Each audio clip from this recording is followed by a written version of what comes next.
We're gonna jump on a block with the meat pack, talk about some of this NBA. A lot of stuff going on in the NBA right now. Richie, I know you wanted to talk about your squad, Philadelphia 76ers, and where we see them at right now. At this point, Embiid's about to run up that MVP, bro. Oh, dude, yes, he is. And honestly, I think it's clear cut at this point. Only other person for me. You think over Jokic? Yeah, Jokic. I think Curry's Jokic. I think Curry's in that conversation low key as well, though. But we'll get to that. Playing out of his mind. Yes. Yeah, he had a crazy April. Let's focus in on this Philly real quick. They are sitting pretty at that number one spot, 39-18. Nets are only one game behind. And that this was a three-way race between them. The Nets, the Sixers, and the Bucks. The Bucks are now fallen 4 games behind first place. So it's kind of looking like it's going to come down to Philly and Brooklyn here, kind of what we all thought was going to happen. I think the same question still stands, is when you get to a 7-game series, can Philly beat the Nets? And that's a tough task to take on. I mean, KD's playing out of his mind. Obviously, James Harden and squad is just insane. But Philly's got that number one spot in the East for a reason. They're a really good team. Does it translate to a 7-game playoff series? I really do think so. I mean, Ben Simmons is playing out of his mind right now, just creating points, getting buckets, and playing hard defense. Joel is literally MVP season right now, just figured out how to play with his massive frame. It felt like the past 3 years just hasn't been able to dominate the paint the way he needs to. He's finally doing that. So it's great to see. And like I said, they're first place for a reason here. I mean, it's just, can they beat Brooklyn? That's the hanging question for me. Yeah, I mean, I don't know, because honestly, I'm not surprised at all that Philly is the way they are. They've been a phenomenal team the past 3-4 years. It's literally just been get to the playoffs. But I mean, Doc seems to have this under control for the most part. I know Doc's had his couple fumbles in the playoffs, but I mean, this is what I've expected out of this team. I've been waiting for Joel Embiid to have these like Shaq-like numbers. Definitely is in that MVP race. I think him and Jokic. I do agree with you on Curry, but that's going to come down to the record. But the only reason I could see Jokic also snagging that MVP is one. I mean, he's played more games than Embiid, and his usage rate is way lower than Joel Embiid. So he's putting up the numbers he's doing without really having the ball in his hands as much as Joel Embiid. So I mean, if that means anything, I think it does. But I think if Philadelphia ends the season with that 1 seed and Embiid keeps doing what he's doing, I think he can snag that. But yeah, I mean, this is what I've been waiting for them to do. Can they win a 7-game series against the Nets? I think big shout out to the LaMarcus Aldridge retiring. Definitely hurts their size a little bit in that regard. Just acquired him. Real quick though, too, dude, LaMarcus Aldridge, bro, potential Hall of Famer, bro, absolute legend in the sport, big man. He's got like 8 All-Star appearances, held it down in Portland for a minute. San Antonio, big underrated player in this league for a long time. Definitely fringe Hall of Famer. You could make the argument for sure, but sad to see him retire. He had some of the shit Chris Bosh had going on, some regular heartbeat, something like that. So just had to shut it down. Can't blame him. They'll definitely. I know Portland will probably retire his jersey and stuff like that. Well deserved. But I think losing him for Brooklyn does kind of hurt the size a little bit.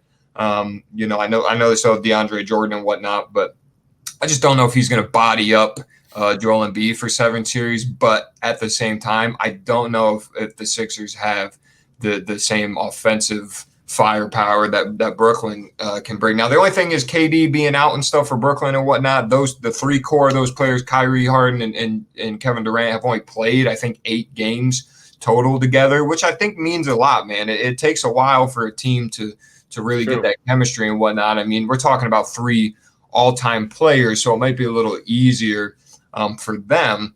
But, you know, come to playoffs, man, we've been preaching on this show for a long time now that it's a whole different ball game when we get into the playoffs. Now, I mean, I still don't think Milwaukee's out of it per se. Twigg, I know you're not going to want to hear this, but I think the Celtics are low-key a wash. I love them. Nice. Don't even get me started on the Celtics, dude. They just having a little hard time figuring out. I mean, Jason Tatum's obviously a superstar. Kemba's kind of having a little rock. Kemba Walker off my team. Yeah, that's not really a hype thing to have him come at first. And I mean, I don't think he's a scrub or whatnot by any means, but definitely not the Kemba we would like to have right now. But hey, man, we got the Hawks sitting right here at this 4th seed, bro. What they talking about, bro? Trae Young gonna drop 50 on somebody, bro? Like, all I know he's been playing lights out lately is Bogdanovich. You freak. Underrated, dude. He's a good little player. I know my New York Knickerbockers are sitting in the 6th seed right now, bro. Julius Randle. Congrats. MVP low-key season. Nah, but most improved for sure. Oh, yeah. Got it. Yeah, definitely most improved. But, I mean, I think he found his home. I think he's been waiting. He needed a team to himself. I still think they have a long road to go. I know that 6th seed right now looks awesome. Just it's good for them to be positive right now. But they still got some few pieces to make. They could maybe win a game in the playoffs. Probably not. But, yeah, 76ers, Nets, man, that locks down the East. And, Bucks, I think, potentially in that conversation. I think the Hawks are way too young to be able to pull something off in the playoffs, but I think they have a good enough core. They'll be around for a minute. But I want to talk about this Western Conference for a minute, man. Still kind of looking the same since the last time we talked about it. We got the Jazz and the Suns sitting there right at 2, man. The Suns right now, man, it's that Chris Paul effect, bro. Yep. Like, he's low-key because of the record, bro. This dude goes places and makes teams better. He is in the MVP conversation. And they still won't get out of the second round of the playoffs. I mean, that's facts for sure. But Chris Paul is 100% in that conversation because of the record and because of the night and day from last season to this season. I think he's above Curry in that conversation. Well, all right. Let me give you the Curry numbers here, bro, because no way. All right. We care about numbers. We care about winning. Well, so that's the thing. Warriors, absolute ass squad this year, really did not find their own. But Curry this season right now, let me give you the averages: 31.4 points, 5.9 assists, 1.2 steals, and he is 43% from 3. Like, think about that. That's insane. Case, Bradley Beal would have 3 MVPs. Let me give you some more stats here. All right. So take the MVP out of it. We're talking about NBA legacy right now. Okay. So this is the record for most games with 10 plus 3 points in NBA history. All right. I'm going to give you the top 6, starting from the bottom up. Curry, like nobody else has more than 5. Ready? We got Zach LaVine has 2, J.R. Smith with 3, Dame Lillard also got 3 games with 10 plus made, James Harden got 3, we got Klay sitting at 5, and then in first place NBA history, we got Steph Curry with 20, okay? He had 5 this season. There's only been 5 other games like that in the entire NBA. Like, we're talking about the greatest shooter of all time, all right? I mean, I personally think he's deserving of the MVP talk this season, but regardless of that, we just have to acknowledge what the fuck we are looking at right now. Like, it's incredible. Oh, dude's all time, bro. Dude's like probably behind Magic and, I mean, probably 2nd, 3rd greatest point guard of all time, dude. Like, there's no question about it. Dude's all-time legend. Them 2 literally took 2 MVPs away from LeBron James, 2015, 2016. Dude's like, that's insane. Changed the game of basketball forever. Super impactful. Dude definitely deserves the respect, and he's definitely in that MVP conversation, especially this month of April he's having has just been absolutely insane. Just lit the Sixers up for 49 last night. Last time, I think the last time we saw, I think it was Russ in 2016, where he that was obviously the triple-double year, which I'm not saying I don't think what Curry is doing isn't quite equivalent to that, but they were the 6th seed, man, and that was a stretch. A lot of people had a problem with Russ winning the MVP that year, so I mean, unless the Warriors somehow can sneak a 4 seed, I mean, Curry's number is going to be phenomenal. But like I said, if that's the case, Bradley Beal should have an MVP every year because this dude's dropping 32 a year. You know what I'm saying? Like, that's fair. That's fair. I get it for sure. But yeah, I mean, I just want to suck his dick a little bit, bro. I feel you, bro. Steph Curry, bro. Steph Curry, like, just legend, bro. Like, I saw Steph Curry in my lifetime, bro. I'll be able to say that in 20 years. Like, that's insane. But I don't know, bro. All said and done, I still got the Lakers coming out the West, bro. I have to. I think the Clippers are right there as well. I'm not saying the Nuggets, the Suns, and the Jazz are phonies, maybe a little bit, but Clippers and Suns, man. I mean, the Nuggets. Out of the Jazz, the Suns, and the Nuggets, I think the Nuggets are the best team of those 3. Dude, the Nuggets are 101 to win the finals. That's crazy to me. The Nuggets, I have a ticket for $100 for a Nuggets to win the finals at 100 to 1. They'd pay $10,000 if they won the finals.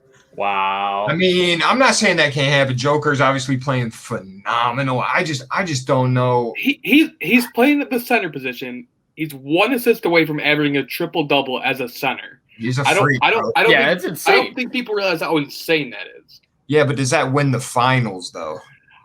Without Jamal Murray, it makes things a little dicey, but I think they can make Porter it Jr. Joker's not guarding Anthony Davis. People just forget they just went to the Western Conference Finals too. They did. I mean, I could argue the Nuggets over the Clippers a little bit. I mean, I think the Clippers bench teeters my argument towards that a little bit, but I don't know. I just still got the Lakers. LeBron, I think Lakers are not even close to Final Form yet. Just wait. Nah, I don't care. Even that 5th seed and whatnot. I know LeBron. I think LeBron's milking his injury a little bit, finally getting some well-deserved rest. I think he could be back right now, but I think they're going to be all right, dude. I mean, like I said, LeBron James in the playoffs, all bets are off. I gotta peep that. But I mean, listen, the Jazz and the Suns respect what they're doing, especially the Jazz, man, with Donovan Mitchell and Rudy Gobert and the Cruz doing. But come on, now, I don't think they're part of that. I really like Portland too as a team. I mean, the West is stacked, man. There's some really good teams. I mean, Portland makes second, third round playoffs. That's just money. They're second, third, maybe not the Western Conference, but they could get in the second round. Depends who that first seed would look like. At this pace, it'd be the Nuggets and the Trailblazers, which I don't know if the Blazers win that series. The Nuggets absolutely smash them. I don't even see that being close. I don't even see it. I mean, unless Dame could probably take over for a day or two, but I don't see him winning 4 games against the Nuggets. But I don't see the Nuggets winning 4 games over the Clippers or the Lakers. Maybe the Clippers, because I don't know who on that team is guarding Jokic. I don't know, dude. Kawhi could clamp it down. He's the only one on that squad. I mean, the Clippers are nothing to sleep on at all, but I don't see him make it past like first round playoffs. I mean, great regular season team, but I just don't think they got it like that this year. Yeah, I don't know. That'd be a conversation for a different day. Perfect.